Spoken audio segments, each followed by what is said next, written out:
Bienvenue sur Sage-Femme Authentique. Tout au long de ce mois de janvier, je vous propose de vivre pour la deuxième fois le défi J'envoie. Un épisode de podcast par jour avec une thématique ou une contrainte technique qui me sera imposée, toujours au plus proche de vos questionnements sur la grossesse, la parentalité, les naissances respectées. Et bien voilà, ça y est, nous sommes en 2025. Alors je vais commencer par vous souhaiter une bonne année. Une année remplie de douceur, une année remplie aussi d'apprentissage, peut-être d'avoir la sagesse de reconnaître chaque petite étape, de reconnaître aussi la valeur de chaque expérience qu'on vit, positive comme négative. Et une année remplie de petits bonheurs au quotidien, que ce soit avec votre famille, que ce soit dans vos activités, que ce soit dans vos projets, etc. Des petits bonheurs, des petites étapes pour avancer au fur et à mesure. Et aimer, chérir ceux qui sont proches de vous. Alors, je vais vous présenter le défi J'envoie, parce que pour la deuxième année avec Sage-Femme Authentique, je vais participer à ce défi. Donc, le concept est simple, un épisode chaque jour pendant tout le mois de janvier. Croyez-moi, c'est pas toujours facile de lier les thèmes à mon univers, celui de la naissance, de l'accompagnement authentique, de la parentalité respectée, mais je vais essayer de me rapprocher au plus proche des thèmes qui me seront imposés et de l'univers que j'aime partager avec vous, en explorant aussi des pistes parfois inattendues. C'est vrai que c'est un défi qui amène aussi un espace d'introspection et de partage, l'occasion souvent de parler aussi de mon parcours, de mes réflexions et de ma vision des choses. Mais 2024 vous avez plu, alors j'imagine que ce sera la même chose pour 2025. 2024, waouh, quelle année! Si je devais résumer, je dirais que ça a été une année d'apprentissage. J'avais de grandes ambitions, je voulais absolument lancer mon accompagnement authentique pour les familles, un projet qui me tient vraiment à cœur, que j'ai vraiment beaucoup travaillé avec l'Académie du podcast. Mais la réalité m'a rappelé l'importance de la patience, parce que y a des étapes qui peuvent pas être brûlées, et puis c'est une leçon vraiment précieuse que j'ai apprise. Alors non, j'ai pas encore atteint cet objectif, mais 2024 ça m'a vraiment appris et permis de poser les fondations de ce que va être cet accompagnement, d'avoir construit de manière, je pense, beaucoup plus solide ce qui va s'en venir. Et ça, en fait, c'est pas rien du tout, et au contraire, c'est à nouveau quand je vous dis de célébrer chaque étape, et puis de voir le positif dans toutes les expériences qu'on vit.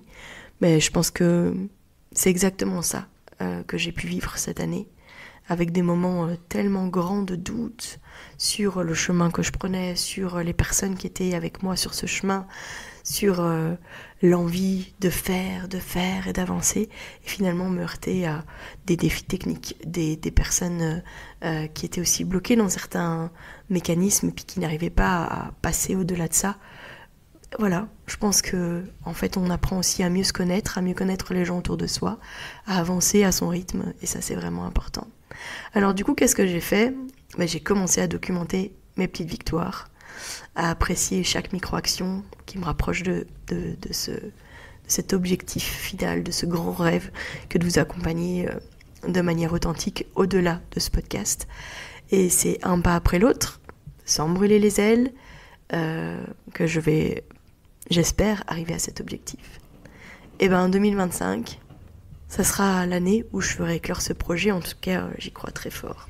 2024, c'est venu aussi m'offrir des moments extraordinaires. Je vous avais parlé, je vous ai partagé ce voyage authentique que j'ai vécu, qui m'a amené d'ailleurs à aller vers Sage-Femme Authentique, le Mexique, avec mon amoureux. C'était, je pense, un des points les plus forts de cette année, un voyage au cœur de l'authenticité, de tout ce que j'avais comme recherché pendant longtemps sans vraiment savoir que je le recherchais. Ça m'a tellement fait du bien de voir ces gens connectés à la terre, connectés à leur Dieu, à leur croyance, mais de manière tellement fluide et tellement normale. Vous savez, on parle de spiritualité. Quand on parle de spiritualité chez nous, c'est toujours un peu touchy parce que ça parle de religion, ça parle finalement la spiritualité c'est pas que la religion, ça va tellement plus loin, ça va dans des sphères qu'on n'imagine même pas. Et je crois que ça m'a beaucoup rapproché de ça aussi, et de reconnaître peut-être ce à quoi on est connecté sans vraiment s'en rendre compte. 2024, c'est aussi une année supplémentaire en instruction en famille qu'on a pu vivre ensemble. Mais sur la fin 2024, on a aussi pris des décisions, et on a plusieurs de nos filles en tout cas qui vont reprendre le chemin de l'école, mais en faisant ça aussi de manière réfléchie, authentique, puisqu'on a choisi une école qui n'est pas du tout à côté de chez nous, mais qui répond à des besoins et des critères qui font qu'on est beaucoup plus serein sur la reprise du chemin de l'école chez nous. J'ai même hâte, en fait, de la rentrée dans quelques jours pour voir mes filles s'épanouir, grandir aussi dans un milieu qui va leur permettre de créer du lien, de vivre d'autres expériences que celles que je leur propose. Non pas que je ne crois plus en l'instruction en famille, j'y crois encore très fort, mais je me rends compte aussi de mes limites à moi, parce que être entrepreneur, sage-femme, accompagner les femmes 24 heures sur 24, 7 jours sur 7, rend les choses beaucoup plus difficiles sur l'accompagnement de mes filles, 24 heures sur 24, 7 jours sur 7. Et je pense aussi que le multiniveau rend les choses beaucoup plus compliquées pour moi, sachant que j'ai une fille en première maternelle et une fille en 6e primaire, au milieu encore 2 autres filles. Donc voilà, 3 d'entre elles vont reprendre le chemin de l'école, et une seule a décidé de continuer l'instruction à la maison. Donc on continuera ce chemin ensemble, mais peut-être que ce sera quand même beaucoup plus facile pour moi aussi de développer Sage-Femme Authentique avec cette nouvelle donne de savoir qu'il y a l'école aussi qui va reprendre. Alors, ce que j'ai décidé aussi pour ce défi J'envoie, c'est de ne pas forcément vous énumérer à chaque fois la thématique ou la contrainte technique qui m'est imposée, parce que peut-être que ça enlève aussi un peu de la spontanéité et de l'information. Donc je décide que cette thématique ou cette contrainte technique sera plutôt écrite en lien dans la description des épisodes.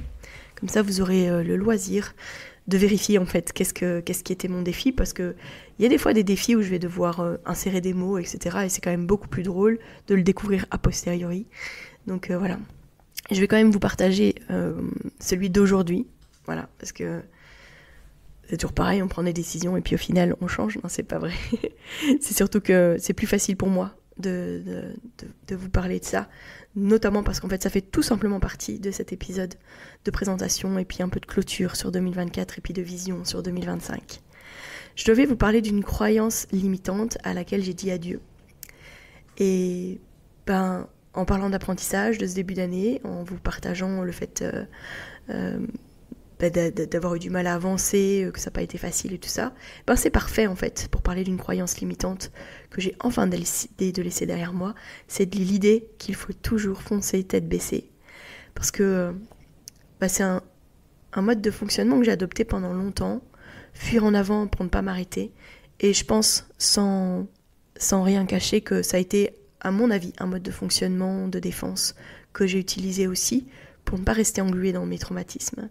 Ça m'a aidé, c'est vrai, mais ça m'a aussi desservi, parce que à force de ne voir que le prochain objectif, en fait, je prenais jamais le temps de célébrer mes petites victoires. Je me suis trouvée à un cercle de femmes où on m'a demandé quelles étaient les choses dont j'étais fière de ces 6 derniers mois, à me retrouver devant une page blanche et à ne pas savoir dire qu'est-ce qui, dans les 6 derniers mois, a été puissant, m'a apporté quelque chose que j'étais capable de célébrer.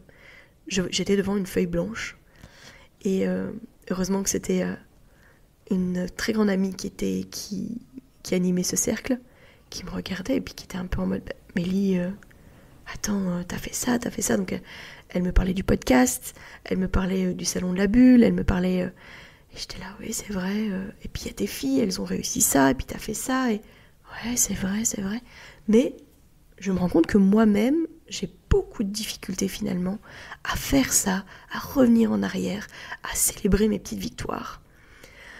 Et même quand j'atteignais un but, je le célébrais pas vraiment, parce que je regardais déjà le suivant. Donc c'est toujours la même chose. Et c'est ce que me dit mon homme. Il me dit toujours, Tu veux toujours un nouveau truc, tu veux toujours... Pas un nouveau truc, mais par exemple, dans l'aménagement de notre maison, j'aurais aimé que certaines choses aillent plus vite. On a dû apprendre la patience, on a dû refaire notre toit qui devait être fait en quelques semaines. Finalement, ça a pris quelques mois. Mais c'était beaucoup de patience et j'ai essayé de ne pas m'en mêler. Et on arrive quasi au bout, donc... Il faut célébrer chaque victoire, même dans la patience, et puis envers les autres également, et pas seulement envers soi-même. Donc cette année, j'ai appris à ralentir, à savourer. J'ai appris que regarder en arrière, c'est pas un signe de faiblesse, mais c'est plutôt une façon de reconnaître le chemin qu'on a parcouru. J'écris désormais régulièrement, je dirais pas quotidiennement parce que j'en ai pas toujours la possibilité, mais c'est aussi, je pense, ce qu'il y a le mieux à faire. J'écris régulièrement sur mes ressentis, sur les micro-actions que je pose chaque jour pour avancer vers mes objectifs. Et ça m'aide à me rappeler que chaque petit pas compte, que chaque étape mérite d'être célébrée. Et d'ailleurs, c'est pour ça que j'ai célébré en grande pompe, en tout cas sur les réseaux, le passage des 40 000 écoutes juste avant la nouvelle année. Merci à vous pour ce cadeau que vous m'avez fait. Merci. Alors voilà, c'est ce que je voulais vous partager avec vous pour ce premier épisode. Ce défi J'envoie, c'est aussi une manière de poser chaque jour une petite pierre sur mon propre chemin, tout en vous embarquant avec moi. Et si vous aussi, vous avez une croyance limitante que vous laissez derrière vous en ce début d'année, c'est le moment en fait de le dire. Dites-moi en commentaire, je serai ravie de lire vos partages. Merci de votre écoute. Je vous donne rendez-vous demain pour le prochain épisode. Et surtout, d'ici là, portez-vous bien.